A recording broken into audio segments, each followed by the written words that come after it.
Buenas tardes, bienvenidos a Iglesia Cristiana Casa sobre la Roca, Mérida, Yucatán. Hoy es jueves de oración. Damos una prédica como siempre hemos hecho y enviamos una lista de peticiones de oración a los que quieran participar en ella. Estamos viendo un tema muy sonado. Es muy importante para el cristiano tener cuidado de no caer en ello, ¿no?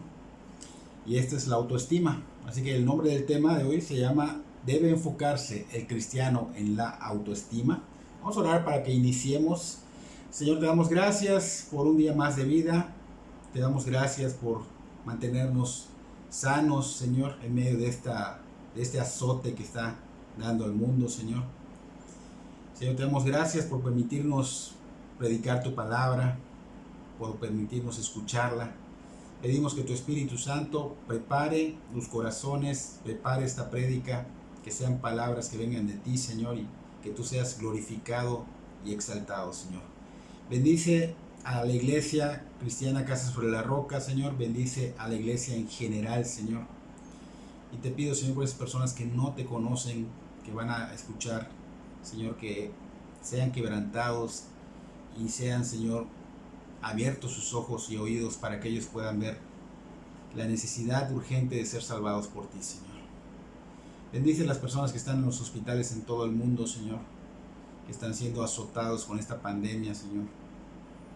Pedimos que el Evangelio llegue a esos hospitales, no solo a los enfermos, sino también a los doctores, enfermeras, paramédicos, todas las personas que están involucrados en los hospitales, Señor.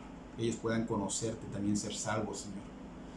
Te damos gracias, Señor, porque tú vas a obrar, porque se trata de ti, Señor, y tú quieres que la gente, Señor, se salve, que los seres humanos se salven, Señor, y sé que vas a quebrantar a las personas que van a escuchar, Señor. Ten misericordia de ellos, Señor, como la tuviste de nosotros. En el nombre de Cristo Jesús, amén y amén. Entonces el tema: ¿debe enfocarse el cristiano en la autoestima? Y debemos hacernos la pregunta, ¿no? ¿Qué es la autoestima? Y la autoestima, según la psicología, ¿no?, está íntimamente relacionada con el desarrollo del ego, el amor propio, la autoconfianza, la adulación, el aprecio y la consideración que uno tiene de sí mismo, ¿no? Según ellos, una autoestima nos aporta grandes beneficios en todos los aspectos de nuestra vida. Y en resumen es la forma en la que nos valoramos y nos cuidamos a nosotros mismos, ¿no? Pero saliendo de lo que ellos piensan, vemos que no es enfocado para nada al prójimo, ¿no? Así que la autoestima está yendo en contra del sistema que Dios ha dispuesto para los cristianos, porque es egocéntrica, no demuestra el amor. El amor es lo que Dios ha demostrado y ha derramado sobre la humanidad a través de su Hijo, Jesucristo. El Hijo ha demostrado su amor a la humanidad en esa muerte y resurrección en la cruz. Así que el amor al prójimo, Cristo lo demostró, es la evidencia. Y debe ser la evidencia de que Dios está en nuestras vidas. Estamos hablando para los cristianos. Por lo tanto, la autoestima no es la evidencia de que haya una relación correcta con Dios. Así que no vemos al Señor Jesucristo, por ejemplo, cuando vino a esta tierra con una manera de vivir, un estilo de vida egocéntrico. No vemos al Señor Jesucristo con una autoestima cuando Él se negó a sí mismo. O sea, ¿qué hizo? Dejó su gloria, encarnó y vino a recibir en nuestro lugar la ira de Dios en la cruz del Calvario. No vemos acá una autoestima. El Señor dijo que no ha venido para ser servido, sino para servir y dar su vida en rescate por muchos, en Mateo capítulo 20, versículo 28. Así que, ¿dónde está la autoestima en estas palabras? Esas palabras fueron ejecutadas por el Señor Jesús. No veo la autoestima por ninguna parte. Él se negó, Él vino a servir, Él vino a dar su vida en rescate. No se ve la autoestima por ninguna parte. Entonces, Filipenses define de una manera hermosa el amor por los demás y despedaza completamente la autoestima. Filipenses capítulo 2, versículos 6 al 8 dice: el cual siendo en forma de Dios no estimó el ser igual a Dios como cosa a que aferrarse, sino que se despojó a sí mismo tomando forma de siervo, hecho semejante a los hombres y estando en la condición de hombre, se humilló a sí mismo haciéndose obediente hasta la muerte y muerte de cruz. Entonces vemos algo muy, muy fuerte que despedaza toda esta manera de sistema que han implementado en este mundo. Y podemos notar en esos 3 versículos la humillación del Señor Jesucristo. Una entrega total, pero también voluntaria para rescatar a los demás. Él vino en sumisión a la voluntad del Padre. Entonces vemos que es un acto de humildad. Su vida pues la da por muchos. Pero el mundo ve diferente las cosas. Para el mundo, alguien que se deja humillar, alguien que no se defiende, alguien que se da por otros y por otros que están en contra de él, es porque no se quiere. Es porque tiene muy baja autoestima para el mundo. El mundo ve lo sacrificial como locura. Y más si es por personas que están en contra del mismo. Entonces el mundo ve el amor al prójimo como una obra para ganarse el favor de Dios. Cuando estas obras deben venir después de la salvación.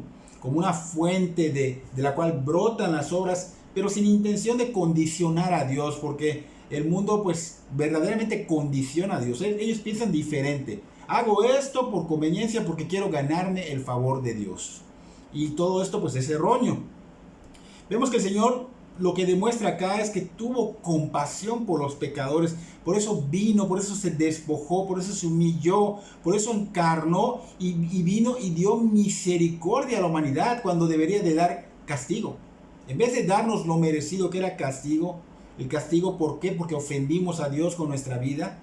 La autoestima, pues obviamente es contraria. Evita caer en la compasión. Aquí vemos que el Señor dio compasión, se movió a compasión, dio misericordia. En cambio, la autoestima va en contra de esa compasión porque es enfocada en uno mismo. Tú ve por ti mismo, ámate tú, quiérete tú, sobrevalórate tú. Y las obras, pues obviamente que la gente hace para ganarse el favor de Dios, pues no son obras que nazcan del amor de Dios, sino que es algo que se da porque ellos quieren ser vistos, ellos quieren ganar el favor de Dios. El egocentrista pues como que quiere ser adulado, mira lo que hago, ¿no? Adulado por las obras, como los políticos, ¿no? Que tienen que grabar todo para que el pueblo lo vea. Entonces el egocentrista quiere la conmiseración, y esa conmiseración tampoco la vemos en la Biblia, porque de esa manera alimentan su autoestima. Ay, pobre fulanito, mira, le hicieron esto, hay que decirle palabras mágicas para levantarlo, es su autoestima. Y crean acá un patrón en el que va a crecer ese patrón y va a traer consecuencias severas, porque crearán un monstruo. Y no vemos en la autoestima un enfoque de amar al prójimo verdaderamente, sino que lo hago por conveniencia a.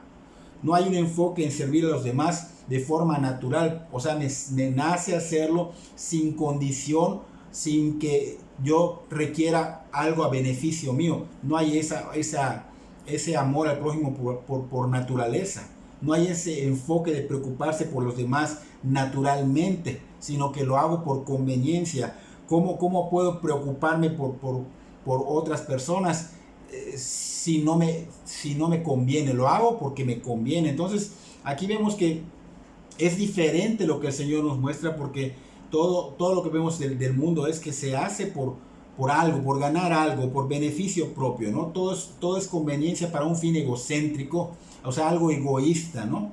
Y vamos a ver esta cita de Mateo capítulo 27, versículo 37 al 40, que nos va igual a ayudar a destrozar esta idea que tenemos de que necesitamos la autoestima, ¿no?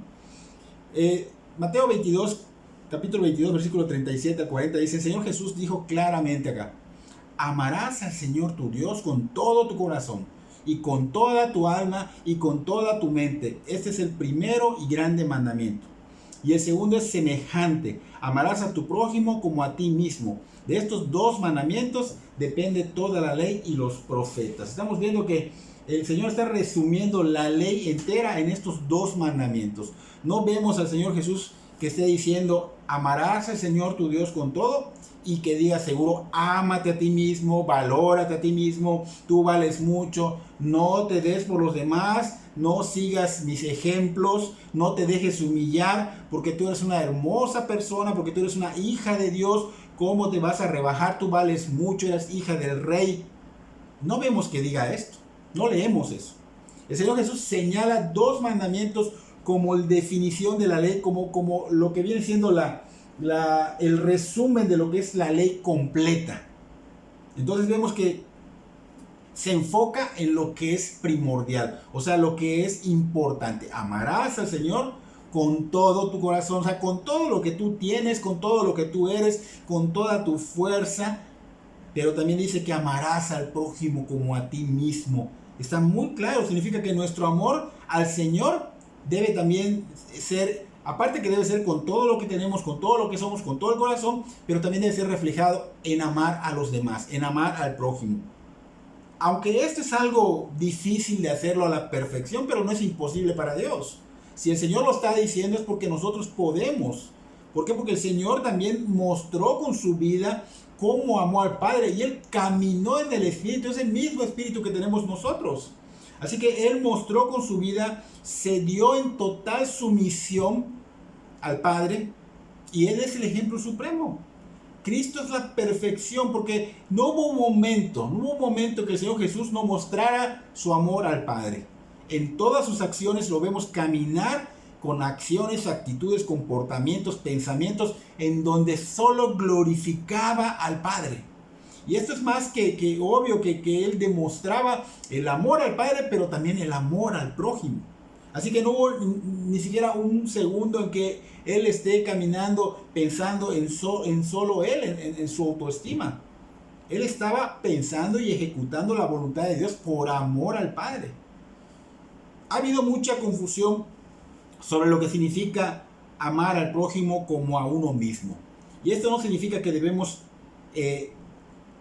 amarnos a nosotros mismos antes de poder amar a alguien, porque es lo que el mundo enseña, lo que la psicología enseña, ¿no? El ser humano tenemos que entender que ya se ama. El problema acá no es que no se ame, el ser humano ya se ama a sí mismo, no tiene problemas por amarse a sí mismo. Y nos damos cuenta, por ejemplo, cuando vamos a algún lugar y compramos pues algo que nos gusta, ¿no? Nos gusta. Y escogemos el mejor, ¿no? A veces hasta, mira, si está dañado, espérate, vamos a dejar este y agarramos el mejor. Nos damos cuenta cuando vamos a comprar algo de alimentos, compramos algo que sea bueno, lo mejor, disfrutar de lo mejor, una ropa, una camisa, mira, esta me gusta. Nos damos cuenta en todo esto, no tenemos problemas para amarnos a sí mismos, ya nos amamos demasiado. Así que es importante saber que no tienes que amarte porque ya te amas. El amarse a sí mismo no es incorrecto, ¿no? Pero cuando rindes tu vida al señorío del Señor Jesucristo, cambia. Se rompe el esquema, se rompe el sistema. Ese sistema que teníamos antes es despedazado cuando renunciamos al mundo y rendimos nuestra vida al Señor Jesucristo. Hay un cambio debido a ¿qué? A una regeneración que hace el Espíritu Santo en nosotros. O sea, es sobrenatural. Ahora, ¿cómo pensamos? Pensamos como el Señor. No pensamos como las personas nos dicen, sino pensamos como el Señor nos muestra cómo pensaba, su mente de Cristo. Pensamos como Él. Ya no como el mundo, ya no como yo creo, porque yo creo que esto es así y yo pienso que no, ya no pensamos así. Ahora nos regimos y pensamos como el Señor nos enseña. Así que ahora es diferente, hay un cambio radical totalmente. ¿Por qué? Porque vamos en contra del sistema que íbamos antes. O sea, el mundo va en un sistema y nosotros vamos contrario a ese sistema, en otra dirección. Entonces quiere decir que de la misma forma en que nosotros nos amamos, en la misma forma en que nosotros nos cuidamos a nosotros mismos, en la misma forma en que nos preocupamos por nuestros propios asuntos, nuestros propios intereses, de esa misma manera debemos preocuparnos y amar a los demás, cuidarlos, interesarnos por sus intereses, porque eso dice como a ti mismo, esa es la frase. Entonces cuando el Señor Jesucristo nos rescata, cuando venimos a Él y rendimos nuestra vida a Él y nos humillamos y nos quebrantamos y el Señor reconoce, porque no podemos engañarlo, que hay un verdadero arrepentimiento, pues nos rescata y nos hace partícipes de su familia, de su equipo, de su pueblo. Entonces Él nos da mandamientos que podemos cumplir, que sabe que ahora, como estamos en Él, podemos cumplirlo. Puede ser cumplido porque no es algo que venga de nosotros, sino que son cosas que vienen de Dios. De hecho, la palabra dice claramente, toda buena dádiva y todo don perfecto descienden de lo alto, del Padre de las luces, en Santiago 1:17. O sea, viene de Él. El Señor derrama sobre nosotros el amor para amarlo, y no nace de nosotros, sino nace de estar en Cristo.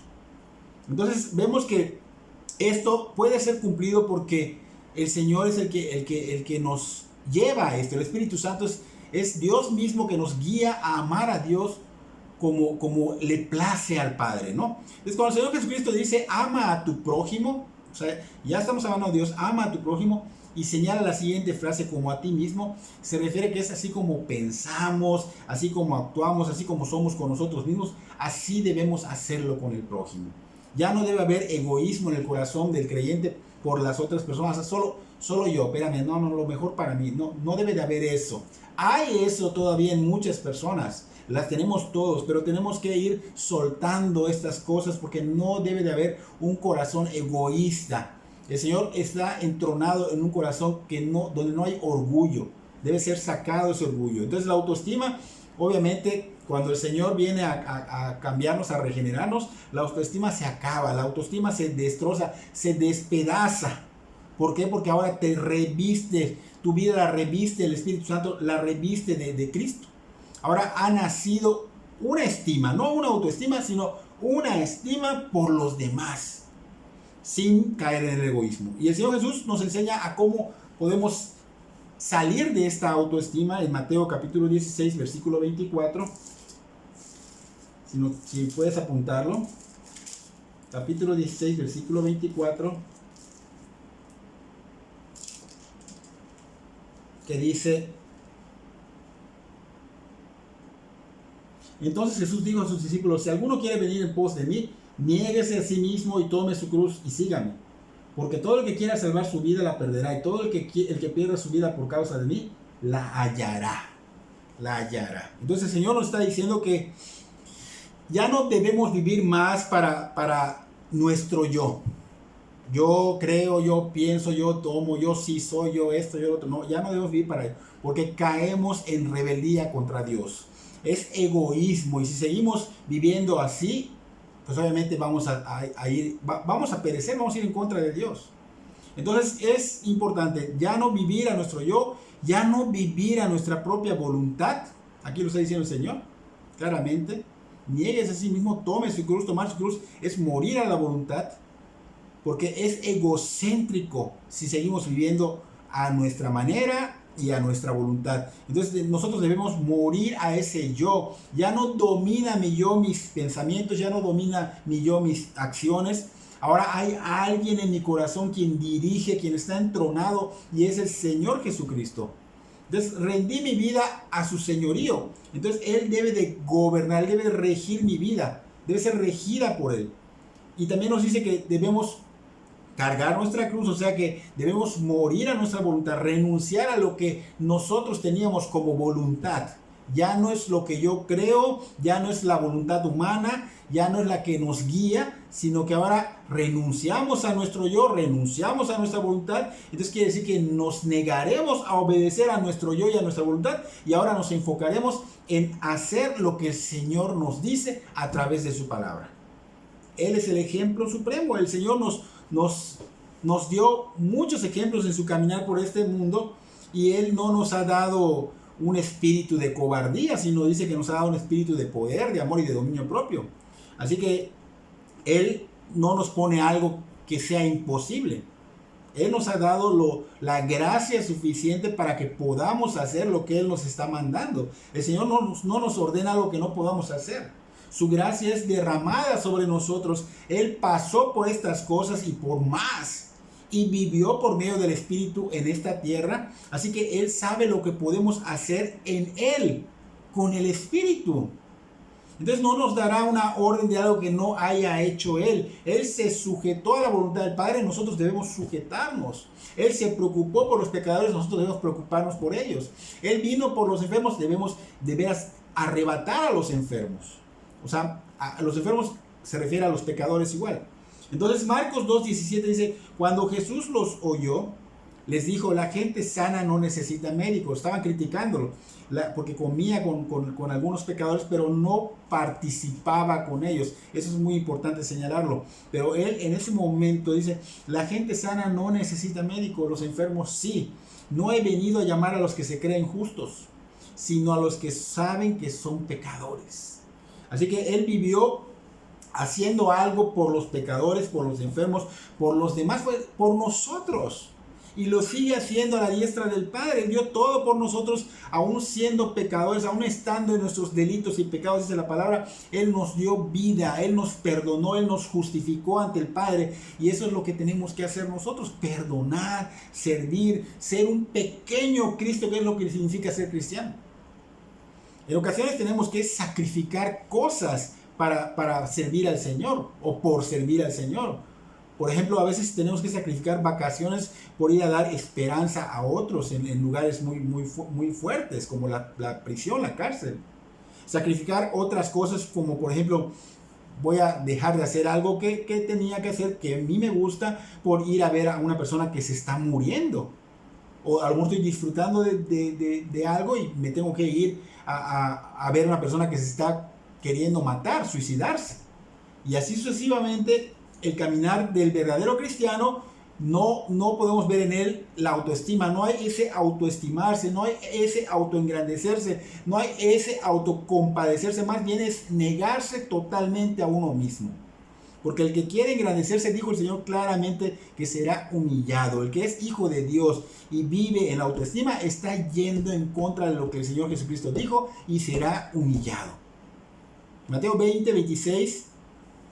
Mas entre vosotros no será así, sino que el que quiera hacerse grande entre vosotros será vuestro servidor. 27. Y el que quiera ser el primero de vosotros será vuestro siervo. 28. Como el Hijo del Hombre no vino para ser servido, sino para servir y para dar su vida en rescate por muchos. Entonces los discípulos, ¿qué estaba pasando en ese momento?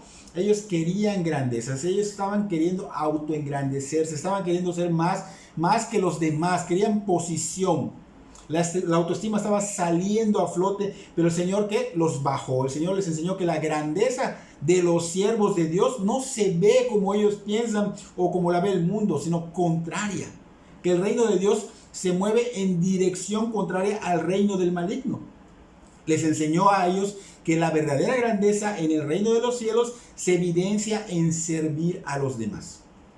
Sirvo a Dios, sirvo a los demás. Porque los verdaderos cristianos que son grandes son los que son siervos, son los que sirven al Señor sirviendo a los demás.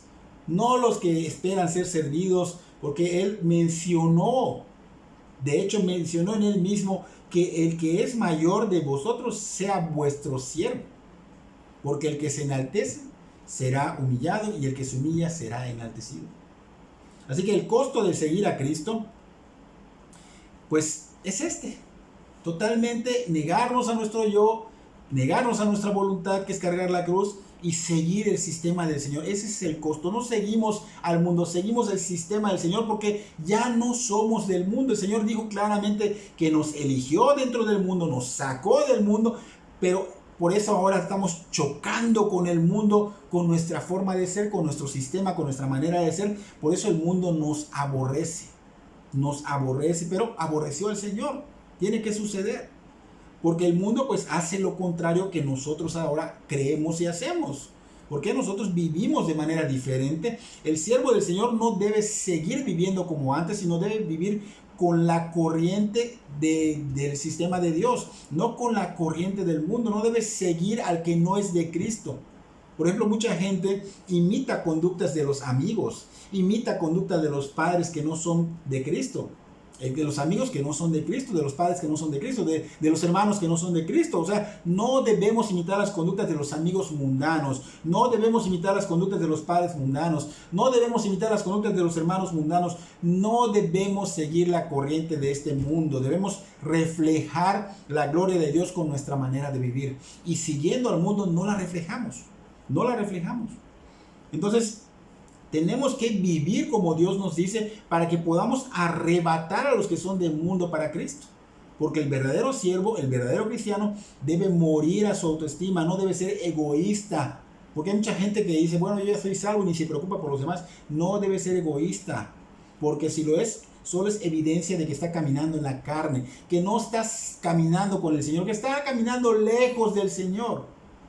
Y cuando estás caminando lejos del Señor, acuérdate que eres presa fácil para el mal. Entonces, la evidencia de estar en la carne es obviamente el egoísmo, el orgullo, y esto trae consecuencias. ¿Por qué? Porque el Señor va a concluir la obra en ti, y si te tiene que jalar la oreja, va a doler. Así que hay otros que viven en la autoestima, que dicen ser de Cristo, pero esa es una de las evidencias de que no son de Cristo, y no podrán serlo a menos que rindan su vida al señorío del Señor Jesucristo. Si no rinden su vida, no podrán serlo. Entonces, rendición, ¿qué significa? Rendición significa morir al yo, cargar la cruz, o sea, morir a la voluntad, seguir el sistema de Cristo. Ahora me guío por el Espíritu Santo y por su palabra.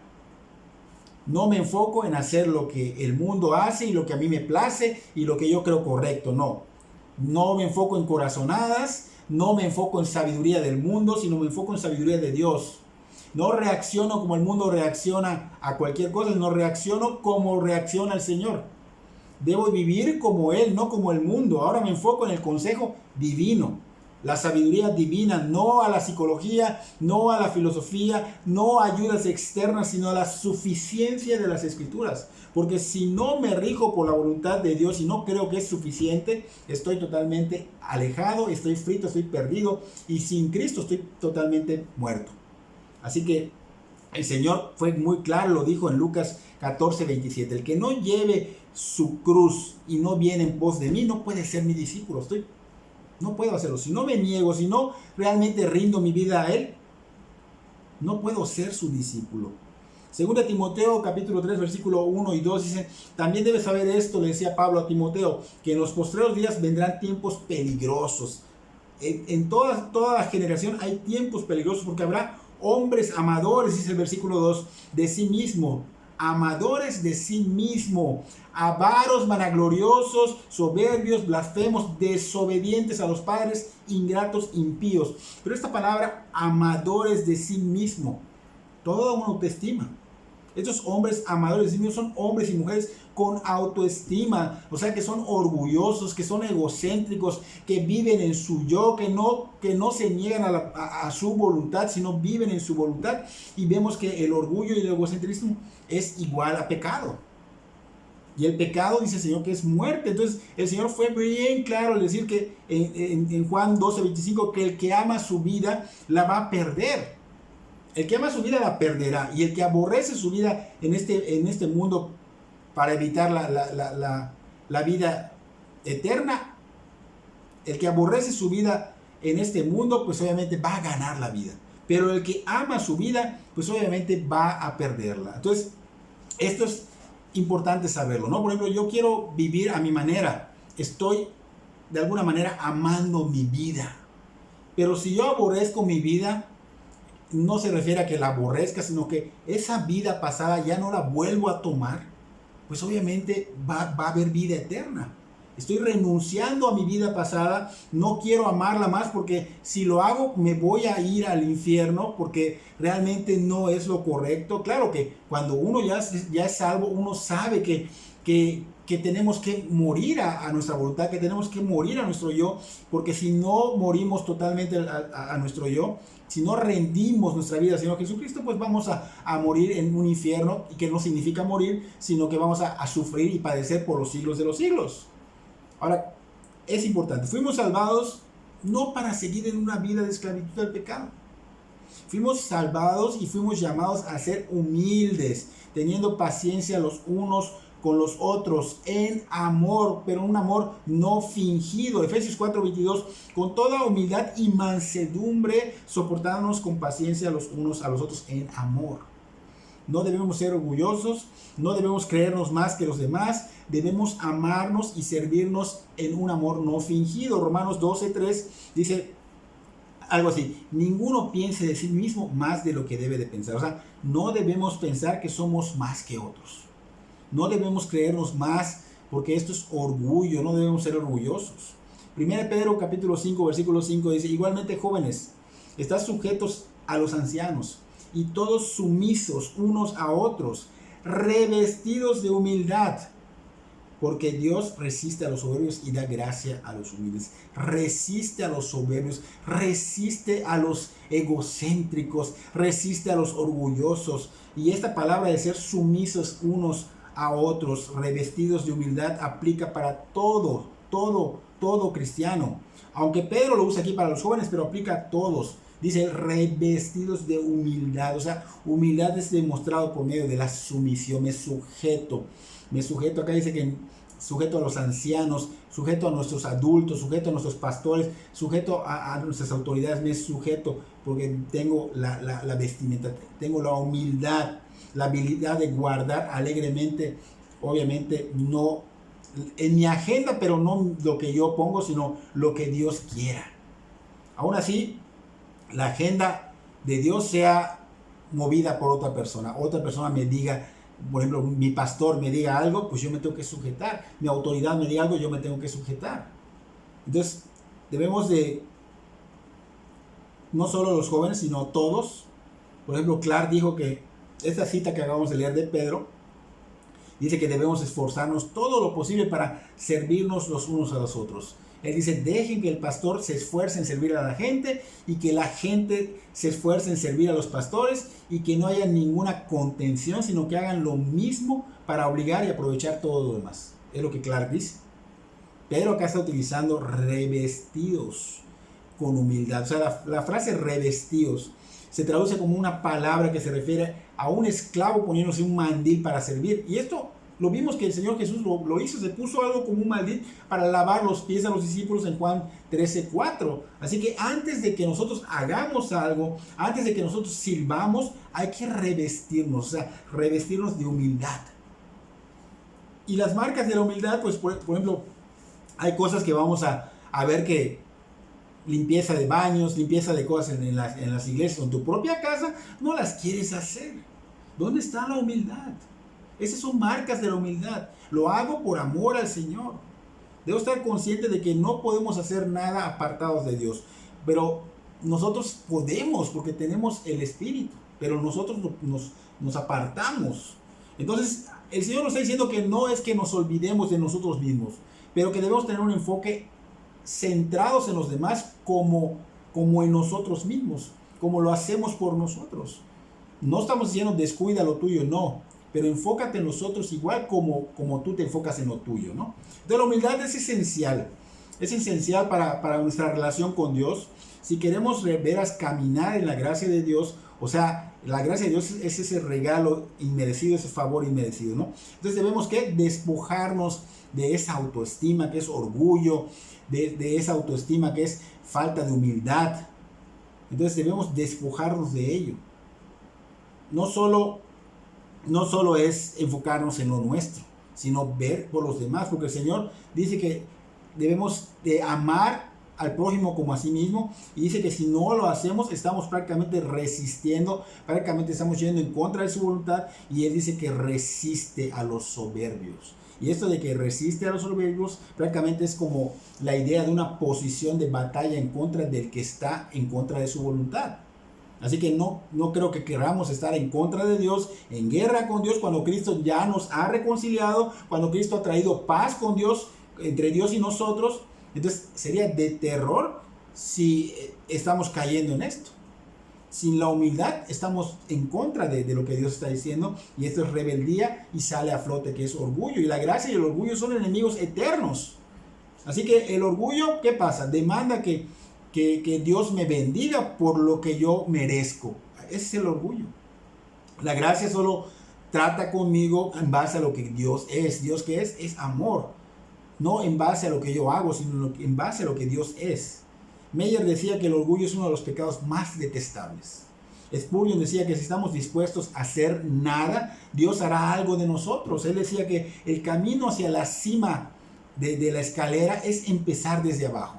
O sea, empiezas desde abajo. De hecho, Spurgeon decía que en la iglesia de Dios el camino para subir es bajar.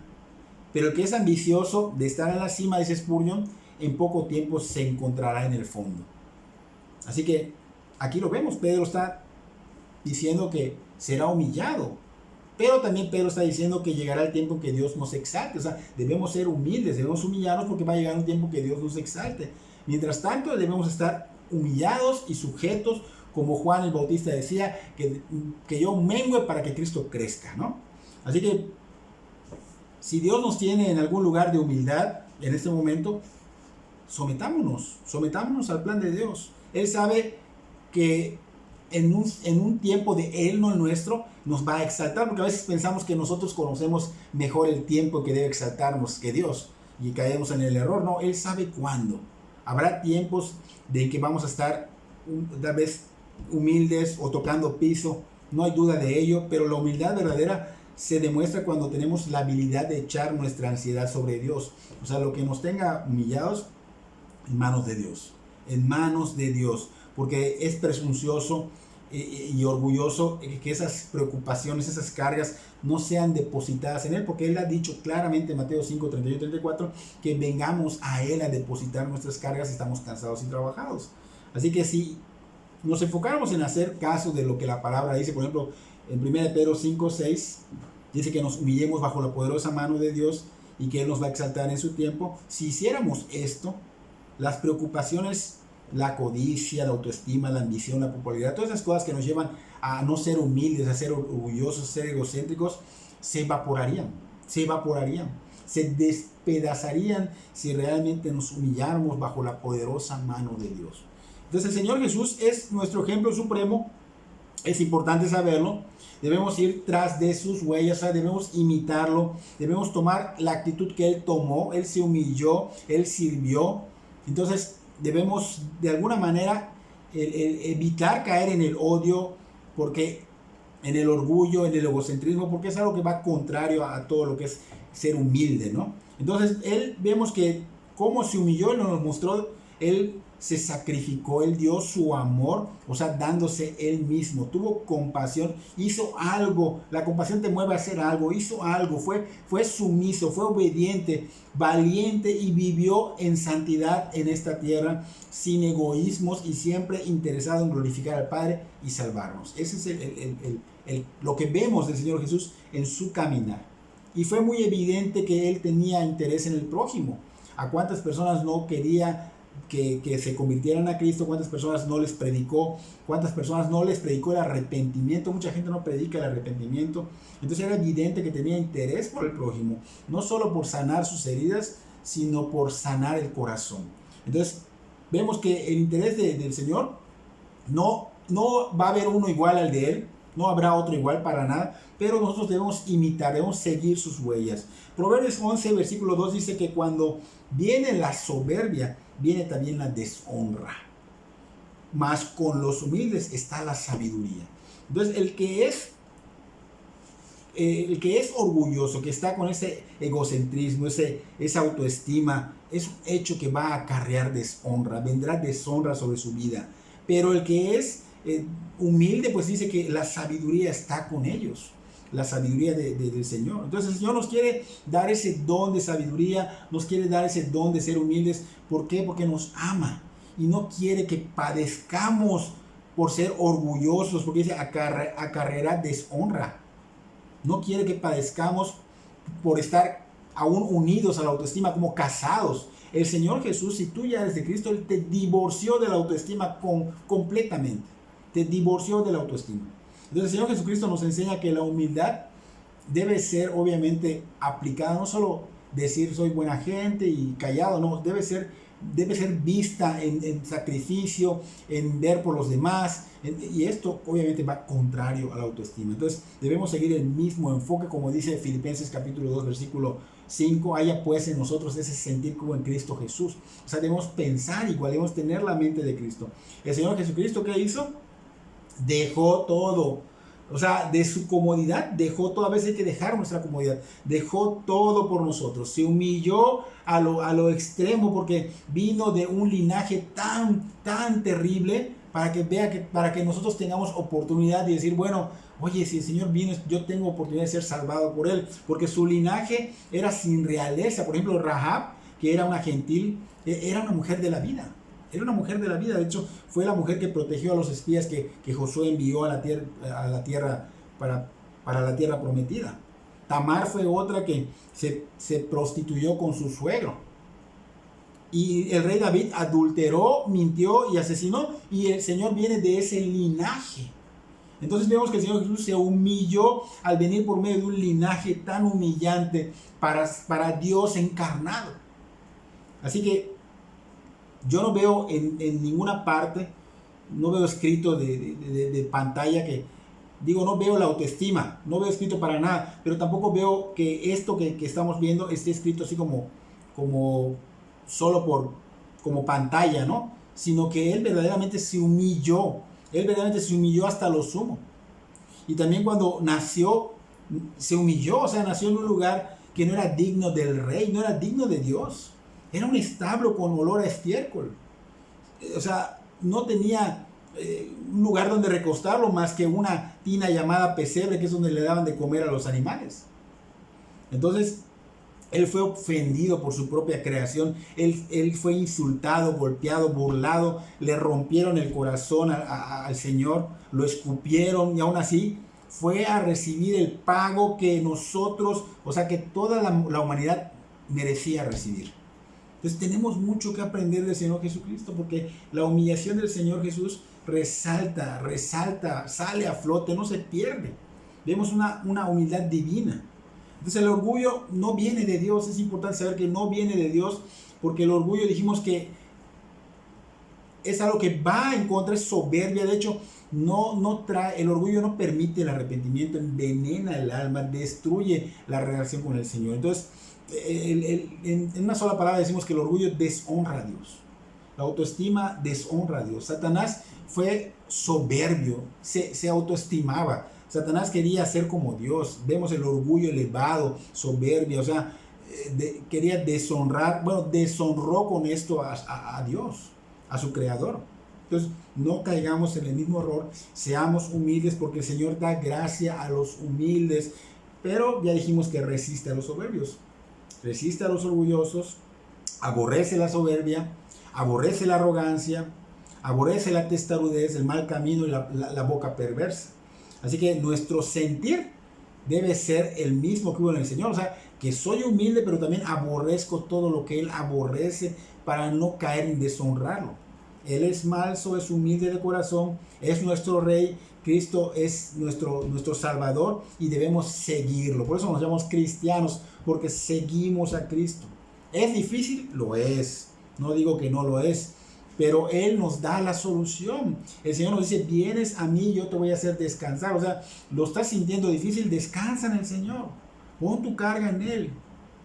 Y la mía, dice el Señor, va a pasar a ti. Y la que Él nos comparte, dice Él, que es ligera.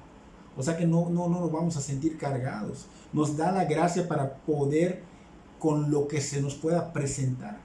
Y eso es una gran bendición que no vemos los cristianos. Y vemos que la gracia de Dios es derramada y que es fuente inagotable y que es hermosa. Y por esa gracia que Dios está derramando por nosotros debemos de adorarlo, porque Él es digno de recibir toda nuestra adoración. Pero no una adoración de alabanza de boca, no, sino una adoración con nuestra propia vida. Espero que Dios obre en tu corazón. Tú que no conoces al Señor Jesucristo, que tú rindas tu vida a su señorío, que tú le clames y le supliques que te convenza y que te arrepientas y que seas del Señor. Y los que ya somos, que dejemos caer en esta autoestima que no viene de Dios, que va en contra de Dios, que eso nos hace que el Señor resista a nosotros y estemos en contra de Él. Que Dios bendiga tu vida grandemente.